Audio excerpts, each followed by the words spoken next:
Друзья, в Псалме 122 стихе 2 есть прекрасное слово, которое я прочту вам, прежде чем комментировать.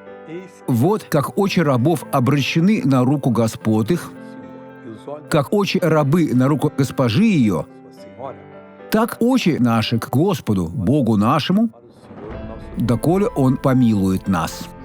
Он Господь, мы служим Ему. В прошлом слуги смотрели на руку Господина. Он подавал рукой знак, повелевающий выйти, войти или остановиться. Все это были жесты руки, и слуга смотрел на нее, чтобы никогда не ошибиться.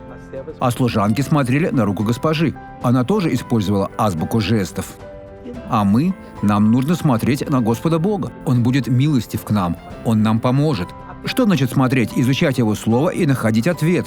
Нашли ответ? Бог, благодарю Тебя. Господь сегодня говорил со мной. Благословен будь Бог. Посмотрите на благословленного человека. Доктор Суарес, сегодня утром я исцелилась и хочу засвидетельствовать это.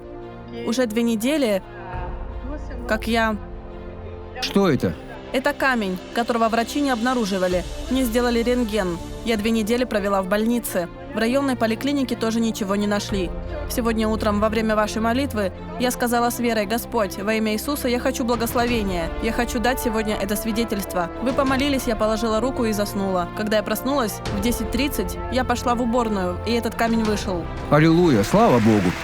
Теперь я вернулся, чтобы помолиться с вами. Я взываю к Тебе, Господь. Взываю, поскольку знаю, что Господь слышит.